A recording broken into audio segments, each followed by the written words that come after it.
Bom dia a todos! Vamos iniciar mais uma aula de geografia. E o assunto de hoje é sobre o uso da água. Esse assunto está nas páginas 170 a 171. Vamos entender um pouquinho sobre a importância da água para os animais, para as plantas e para o ser humano. Bem, a água ela é sinônimo de vida. Ela é importante justamente para o ser humano, para os animais e para as plantas. É um elemento primordial, ou seja, é essencial para a vida e é indispensável ao homem. Bem, é justamente nas nossas atividades rotineiras que esse recurso está presente. Ao beber água, ao se alimentar, ao fazer as nossas necessidades relacionadas à higiene, ou seja, ela é uma fonte importante não só dentro das nossas casas, mas também fora, justamente para a questão de fonte de energia, matéria-prima, produção, via de transporte e suporte das atividades recreativas. Ou seja, se a gente for observar, a água ela está presente em tudo no nosso dia a dia. Basicamente, ela está presente em vários momentos de nossa vida. A partir do momento da higiene diária, a partir do momento de tomar banho, lavar as mãos, escovar os dentes, tudo isso a água está presente. Está presente na alimentação, a partir do momento que a mãe passa a cozinhar os alimentos, ela está presente nos alimentos, nas frutas, nas verduras. A gente pode observar que a água ela está presente em tudo e ela é essencial para o ser humano e, como eu disse, é sinônimo de vida, onde há água, há vida.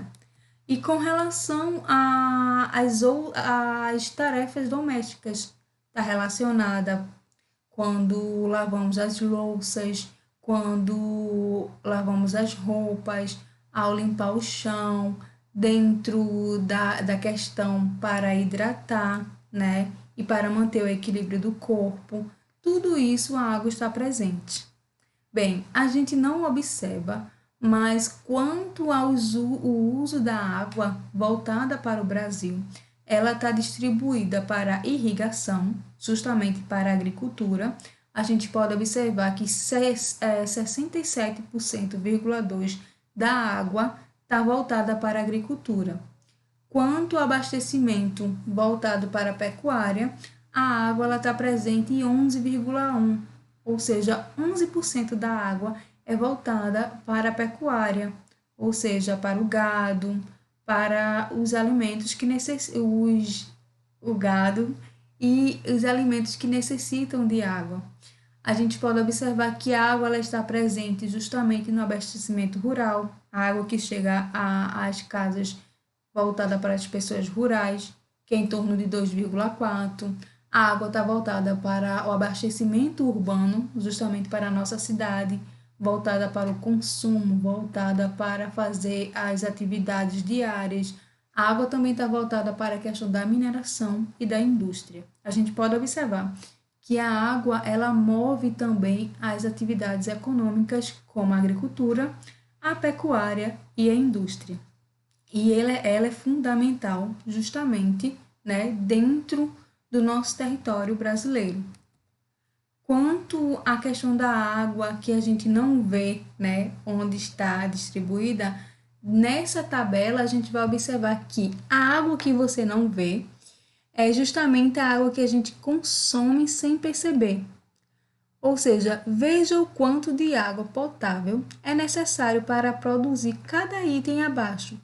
A gente não percebe, né? Mas constantemente a água ela está justamente nos nossos produtos de alimentação. Bem, quando a gente observa que para produzir uma cerveja, né, na indústria, né, vai gastar 5,5 litros de água para produzir 1 litro de cerveja. E aí a gente observa que consome muita água.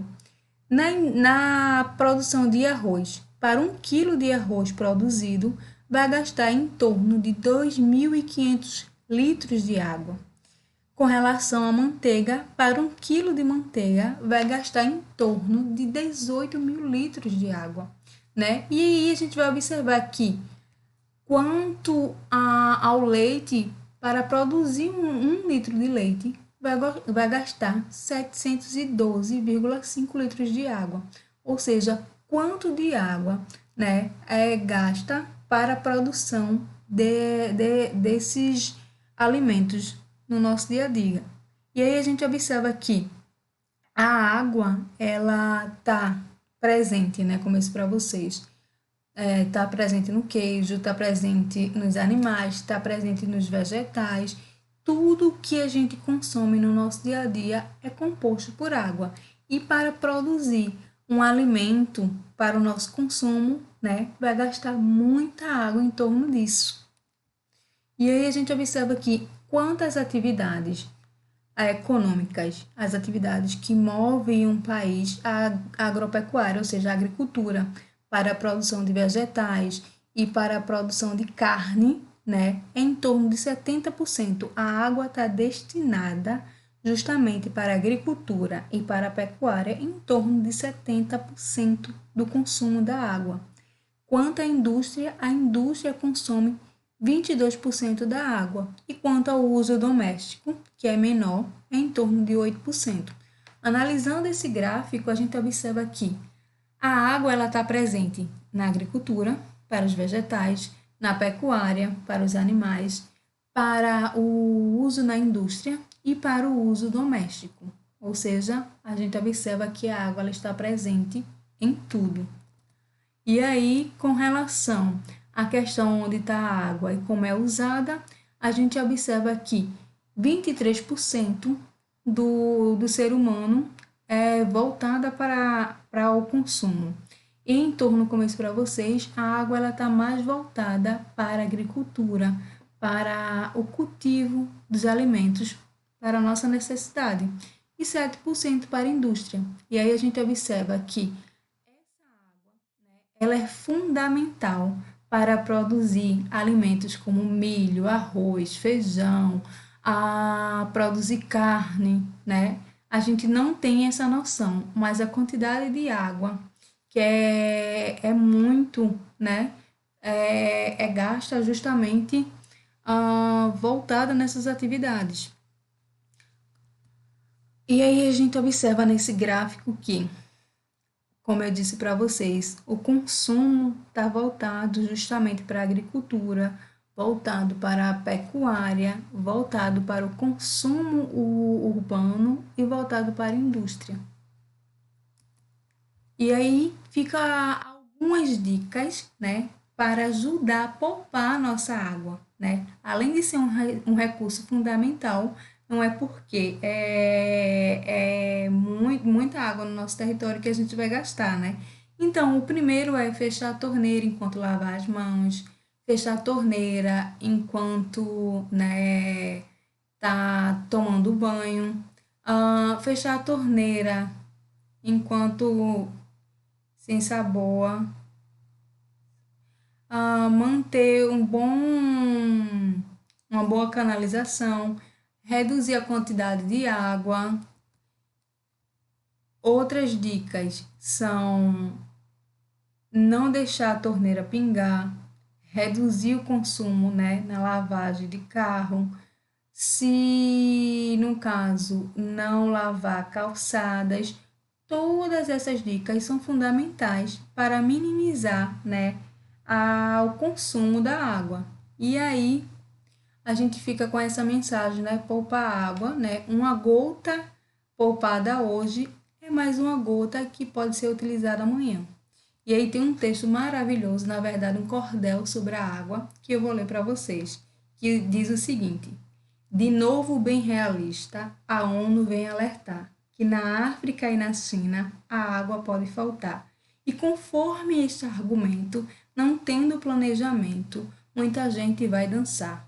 Sonho um Brasil de água limpa e vida cheia de moral, vencendo a poluição e qualquer um temporal. Se no mundo da água faltar, vamos daqui sustentar e demandar mundial. e vamos exportar água em garrafões ou barril, com a marca registrada de Água Mende Brasil, para ditadores malvados, nem tendo euro ou trocados, não vendemos nenhum tio. Recuperar nossas águas é nosso grande dever, e convido a juventude para lutar e vencer. E se alguém quiser mais água, seja China ou Nicarágua, temos para dar e para vender. E não se deve estranhar se a escassez do produto leva a potência estrangeira à construção de aqueduto, até por baixo do mar, a fim de aqui levar a água mais para seu reduto. Temos de ser otimista em qualquer situação, só queremos que alguém nos indique a direção. Faça um cordel bem bonito, ilustrado e bem escrito, e mostre à população, pois o nosso caso é dramático, não dá água para se brincar. A falta d'água no mundo é coisa de arrepiar, e se não houver uma ação, até em nossa nação a água pode faltar. Bem, eu espero que vocês gostem da aula. Façam a leitura das páginas 170 e 171 para fortalecer o conhecimento. As atividades são fazer um texto relacionado à importância da água no caderno, produzir um desenho sobre a importância da água, um desenho bem bonito no caderno, e fazer uma breve pesquisa, né, sobre a importância da água. Bem, boa aula e até a próxima semana.